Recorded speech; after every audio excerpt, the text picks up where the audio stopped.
आत्मशक्ति को पहचानो ज्ञानी। बोले कौन कराए पहचान, कोई हो वीतरागी सम्यक ज्ञानी, निर्द्वंद निरपेक्ष तो कराए।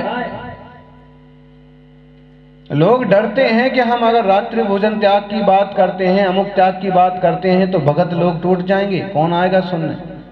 लेकिन मुनि तो जो कुछ कहना है सो कहेंगे हैं। शुरुआती दिनों में हमने एक दो बातें कही थी, कुछ लोगों को बहुत बुरी लग गई होंगी। जैसे हम कह भी देते हैं, कह ही देना चाहिए कि भाई एक धन्य कुमार की कथा आती है कि पिछले भाव में उसने मंदिर संबंधी निर्माल खाया तो उसकी कैसी पर्याय बिगड़ी। फिर कोई मंदिर संबंधी चीजें ले लेता है, दवा लेता है, खा लेता है, छुपा लेता है, दुरुपयोग करता है, उपयोग करता है, तो उसका परिणाम भी बुरा होता है। कहने लायक बातें हम कह देते हैं और कहना चाहिए। हो सकता है आज उन्हें बुरा लगे, कल कभी वही बात समझ में आए तो लगे कि बात तो हित की ही है, भले हम उसमें वैसे रोल में है इसलिए हमें बुरा लगा। क्यों बिगाड़ना अपने भाव, कौन बताएगा पहचान आत्मा की।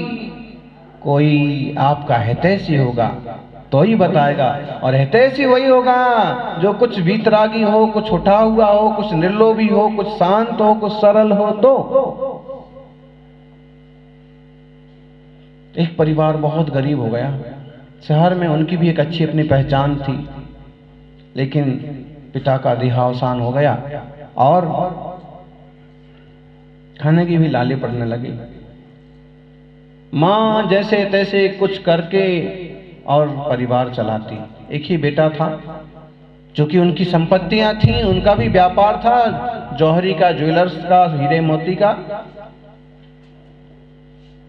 तो कुछ दिनों, कुछ महीनों, कुछ सालों तो चलता रहा। बाद में स्थिति ये आ पड़ी कि मां ने कहा बेटा अब तो घर में ऐसा कुछ खास बचा नहीं कि आराम से बैठे बैठे खा सकें। अब ऐसा कर कि तिजोरी में कुछ रखा है, शायद तेरे पापा के हीरे ही होंगे, रखे हैं, वो तू ले जा। और तुम्हारे मामा, तुम्हारे पिता के दोस्त, जो मुझे मैं भाई मानती हूं, मुझे बहन मानते हैं, उनकी भी अपनी पीढ़ी है, तू वहां चला जा, उनके पास रख के आ जा, उनके पास बेच के आ जा, ताकि उसने कहा कि मैं भी मजदूरी करूं, मैं भी कमाई करूं। मां ने कहा वो सब बाद में करना, अभी तो इस लायक नहीं है कि कमाई कर। ठीक है, वो गया और वो धर्मात्मा सेठ के पास, जिन्हें वो भी जानता था और मामा मामा बोलता था, क्योंकि माँ उसे भाई मानती थी। और देश में तो, भारत में तो ऐसे ही रिश्ते होते कि कोई महिला किसी को भाई मान लेती और कोई व्यक्ति, पुरुष, किसी को बहन मान लेता, और जो उनके समाज की साक्षी में जो रिश्ते हो गए शादी विवाह के, वो पति पति कहलाते थे। इसके अलावा अगर कोई गलत रास्ते अपनाए जाते थे तो समाज में उसको बुरी नजर से देखा जाता था, दंडित किया जाता था, व्यवस्था। और ये रिश्ते कितने बड़े, कितने प्यारे रिश्ते हैं कि अगर कोई कमजोर पड़ रहा है तो भाई बहन मान करके उनकी हेल्प करना, समाज में उसको एक इज्जत देना, दिलाना।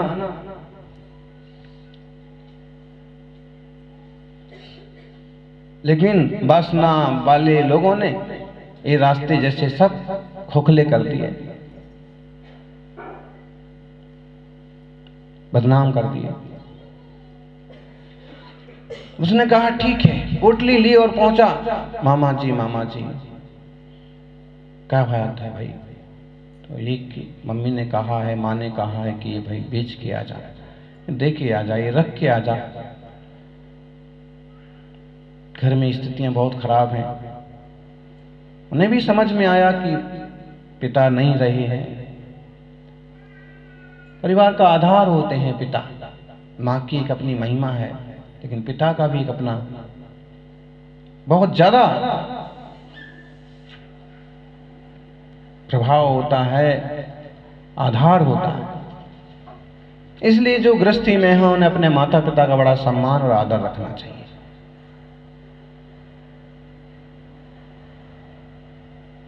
संन्यास के क्षेत्र में है, गुरु का पूरा बहुमान करना चाहिए। ये व्यवहारिकता है और ये ज्ञानी के जीवन में भी पाई जाती है। सम्यक ज्ञानी और वेद विज्ञानी हो गया, इसका मतलब उद्दंड नहीं हो गया है, उच्छृंखल नहीं हो गया है। वो भी नैतिक होता है, आचारवान होता है, विचारवान होता है, औरों से ज्यादा और अच्छा व्यवहारिक होता है, क्योंकि उसका व्यवहार निस्वार्थ होता है, सबके लिए अच्छा के लिए होता है। जी बीसना उन्हें पोटली खोल के उसने सामने रख दी। उन्होंने एक नजर देखा और फिर कहा कि ऐसा कर। उन्हें एक नजर में समझ में आ गया, जौहरी को देर नहीं लगती है परखने में।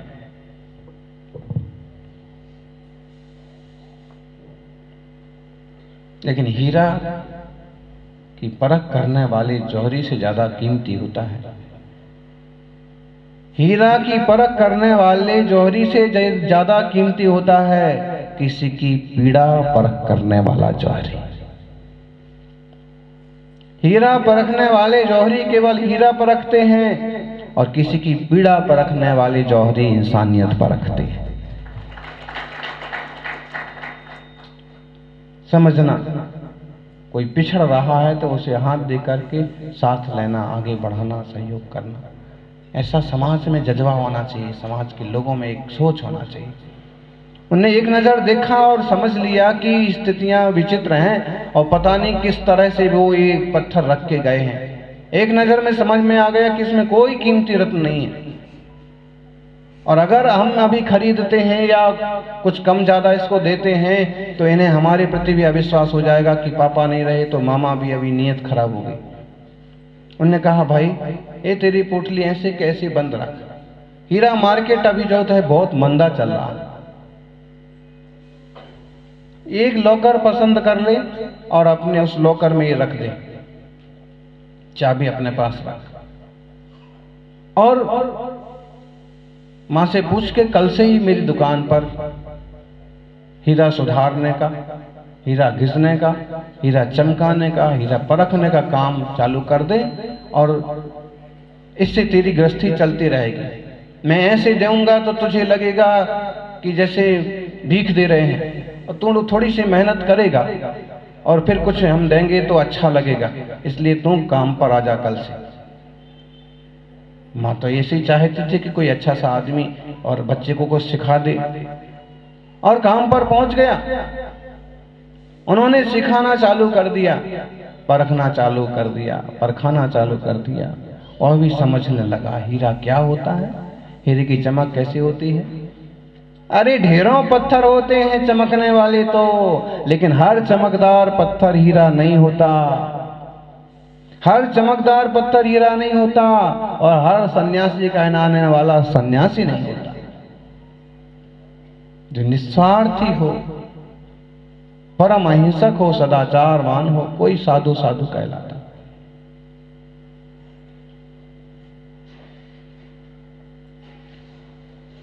हीरा की परख करने में सीख लिया उसने, उसे समझ में आने लगा कि सच्चा हीरा कौन सा है, झूठा हीरा कौन सा है, किसकी कीमत क्या हो सकती है।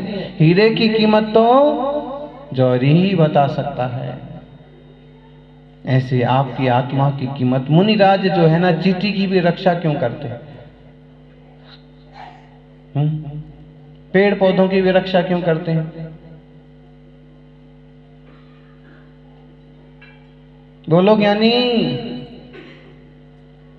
कीड़े पर भी पांव ना पड़ जाए, उनने परखा है, इसमें भी चैतन्य भगवान आत्मा है। इस जीव ने किसी तरह से पुरुषार्थ जगा लिया तो इंसान बन के ये भी मोक्ष चला जाएगा, ये भी भगवान हो सकता है। इसलिए मुनि इंसान और जानवर को सताना, कष्ट देना तो दूर, पानी की बूंद पर भी पांव रखना पाप समझते हैं। हर जीव में भगवान आत्मा दिखता है, उन्हें कोई विरोधी कोई पराया समझ में नहीं आता।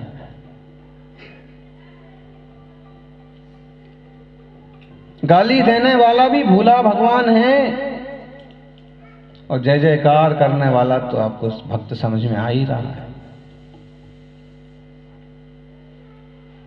क्या नहीं, आत्मा को समझना, आत्मा के जौहरी जो है उनसे सीखना। वो सिखाएंगे कि कैसे आत्मा को पकड़ना। अभी तो तुमने पुद्गल के पत्थरों को अपना समझ रखा है, कीमती समझ रखा है और ऐसे सहेज रखा है उस पुड़िया को कि बस इसके बिना जीवन नहीं है, लेकिन असलियत को पहचाना नहीं। उस बच्चे को, उस लड़के को उन्होंने सिखाया और जब वह सीख गया, उन्हें विश्वास हो गया कि ठीक से परख सकता है, उन्होंने कहा भाई अब मार्केट ठीक है, अच्छा मार्केट चल रहा है, तुम अपना माल निकाल, अपने हीरे निकाल और जरा बेच दे। और उसने अपना हाथ से, अपनी चाबी से अपना लॉकर खोला, वही पुड़िया है, वही सब कुछ है, पूरा भरोसा है। और जब उसने अपनी पुड़िया खोल के देखी, सब पत्थर वही हैं जो उसने रखे थे। उसकी आंखों को पता है, आंखों की भी गजब की फोटोग्राफी होती है। कई बार फर्स्ट टाइम देखा और चीज याद हो जाती है, ध्यान में रह जाती है फोटो की, उस आंखों की फोटोग्राफी आपकी कैमरे की फोटोग्राफी से ज्यादा तेज होती है। उसे याद था पूरा कि ये सब वही है। और देखा तो सामने देखते ही तुरंत उसका तब का आपका कनेक्शन जुड़ा और ध्यान में आया कि तब मैं इन पत्थरों को हीरा कहता था। ये तो सारे के सारे पत्थर हैं, इनमें हीरा एक भी नहीं है, और एक आध है तो इतना कम कीमत का है कि जिससे महीने भर का राशन भी नहीं चले। उसने वो पत्थर यूं जमीन पर पटक दिए। मामा ने कहा भाई हुआ क्या? उसने कहा कि ये पत्थर हैं, इनमें एक भी हीरा नहीं है, और इनमें से हीरा निकालो तो जितना इसके निकालने में मेहनत होगी उतनी उसकी कमाई भी नहीं होगी। और तुमने परखना सीख लिया तो ये समझ में आया ये पत्थर हैं और ये हीरे हैं। आज तुम किसी भी बाजार में चले जाओ, कहीं भी व्यापार को खड़े हो जाओ, तो मैं हीरे मार्केट में कोई फेल नहीं कर सकता। तुमने परख लिया, इसलिए कहीं भी तुम हीरे को पहचान लोगे, पकड़ लोगे, खरीद लोगे, बेच लोगे। और ऐसे ही मुनिराज जब पहली दूसरी बार आपको कहते हैं ना तुम भगवान आत्मा हो, तुम भी प्रभु बन सकते हो, तो कोई कोई सोचता है कि सादा किसी संस्था के हम अध्यक्ष तो बन नहीं पा रहे हैं और महाराज जी कह रहे हैं कि भगवान बन सकते हैं। विधायक तो हम बन नहीं पा रहे हैं, मंत्री तो हम बन नहीं पा रहे हैं, और अब एकाध कोई बन जाता है, बाकी ढेरों लोग अगर ऐसा सोचने बैठ जाएं तो ये सोच सकते हैं ना कि हम ठीक से घर तो चला नहीं पा रहे हैं, हम दुकान की अपनी आमदनी तो बढ़ा नहीं पा रहे हैं। और महाराज जी कहते हैं बात फिजूल की बातें हैं, कौन भगवान बन सकता है? भगवान तो भगवान होते हैं, जय हो भगवान की। बात सही है, भगवान भगवान होते हैं, और कोई वो भाग्यशाली जीव थे जो पुरुषार्थ करके उतने ऊपर पहुंच गए, उनने अपने सारे विकार मिटा दिए। लेकिन महावीर जैसे तीर्थंकरों ने जाते जाते भी उसका पूरा रास्ता नक्शा दे के गए हैं। जिनवाणी का जीपीएस सिस्टम पूरा छोड़ के गए कि अगर किसी की इच्छा हो जाए तो इसको पढ़ लेना, समझ लेना, और इस रास्ते से मैं गया हूं, इसी रास्ते से तुम भी आ जाना। वो रास्ता है वीतराग विज्ञान का, जिसमें सम्यक दर्शन सबसे पहले, सम्यक ज्ञान, सम्यक चारित्र। इस रत्नत्रय के मार्ग को अपन सब प्राप्त करने का पुरुषार्थ करें। ज्ञानी संसार में जहां हो, जिस पोस्ट पर हो, गृहस्थी में जिस स्थिति में हो, उसके लायक काम तो करना पड़ेंगे। तत्संबंधी राग द्वेष भी होगा, लेकिन ध्यान रखना न राग शाश्वत है न द्वेष शाश्वत है। शाश्वत है तो आपका जानन पना। क्या ध्रुव क्या है पंकज जी? हैं? ध्रुव तो समझ में, ध्रुव मतलब शाश्वत स्थिर क्या है? बोलो चंदन जी, पिंकेश भाई, ध्रुव क्या है? स्थिर क्या है? शाश्वत क्या है? संसार की सारी चीजें बदल देंगी, लेकिन नहीं बदलता है तो हमारा चैतन्य तत्व आत्मा, हमारा शरीर भी खूब बदल गया। हम छोटे से बड़े हो गए, काले बाल वाले से सफेद बाल वाले हो गए, पतले से हम मोटे हो गए। हम भी, ये बॉडी भी कितनी बदल रही है, लेकिन हमारी चेतना, हमारे ज्ञान को आज भी पता है कि 5 साल पहले महाराज जी आए थे, जब प्रवचन सुना था, आज भी प्रवचन याद है। इस शरीर को याद नहीं है, शरीर को मेमोरी नहीं होती है। मोबाइल इतना बड़ा होता है, मोबाइल मेमोरी नहीं है। मोबाइल में जो एक वो होता है पुर्जा, क्या बोलते हैं, सिम कार्ड, क्या बोलते हैं, चिप, मेमोरी कार्ड। ये जय माता जी, इनसे जनवाणी पूछने जाओ तो पता पड़े ना पड़े, लेकिन मोबाइल का सबको मालूम है। और छोटा छोटा बच्चा, उसको बैठना नहीं आता है और मोबाइल यूं चलाता है एकदम। इस मोबाइल से कई सारी अच्छी चीजें भी सीखी जाती हैं, सीख सकते हैं, अच्छे उपयोग कर सकते हैं, ना समझे तो दुरुपयोग भी खूब हो सकते हैं, होते हैं, कि पीछे कितनी सारी समस्याएं होती हैं। तो वो इतनी सी चिप वो पावरफुल है, इतनी बड़ी बॉडी में नहीं दिखने वाला हमारा, हम खुद चैतन्य ज्ञान घन आत्मा हैं, जो नहीं दिखते हुए भी इस शरीर में व्याप्त है। ओ हम वो ध्रुव है, और उसमें जो हमारे राग द्वेष मोह के विकार हो रहे हैं, क्रोध मान माया लोभ के विकार हो रहे हैं, ये भी ध्रुव नहीं है, ये भी अशाश्वत है। बोलो, हमें सोने की अंगूठी पाने का लोभ कब तक है, जब तक ना मिल जाए।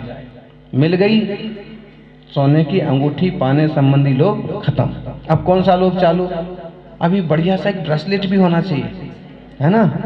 अब दूसरा ये चेंज हुआ, फिर अब बड़ी माला होना चाहिए, ये चेंज हुआ, अब गाड़ी, ये चेंज हुआ। माने शाश्वत नहीं है। लोभ लोभ रूप से रहेगा, लेकिन उसकी पर्यायें बड़ी तेजी से बदलती हैं। देह रूप से रहेगा 7, 70, 80, 90 साल तक, लेकिन बड़ी तेजी से बदलता जाएगा। आत्मा भी बदलती है, लेकिन कभी अपने ज्ञान चैतन्य स्वभाव को छोड़ती नहीं है। उसमें भी उत्पाद है, ध्रुवपना तो है, लेकिन स्वरूप को छोड़ना नहीं है उसमें। देह से आत्मा एक दिन अलग दिशा में चली जाएगी। जैसे पुण्य पाप आश्रव बंध करेंगे, वैसे स्वर्ग किसी देव पर्याय में, किसी पशु मनुष्य पर्याय में चले जाएंगे, लेकिन वहाँ नया शरीर पाएंगे, लेकिन अपने चैतन्य ज्ञान घन स्वभाव को नहीं छोड़ेंगे। और उस ज्ञान घन स्वभाव की शुद्धि के लिए मुनियों की सारी साधना है। और मुनियों का उपदेश भी यही है कि ज्ञानी श्रावक हो तो श्रावक के लायक काम करना, गृहस्थी के जंजाल जो होते हैं उसमें उलझना पड़े तो कदाचित उलझना, लेकिन अपने स्वभाव को, चेतना को कभी भूलना नहीं। अपनी शांति को, अपने शांति देने वाले धर्म को कभी भूलना नहीं। इससे मंगल होगा, इससे सबका कल्याण होगा। जय बोलिए 24 तीर्थंकर भगवान की।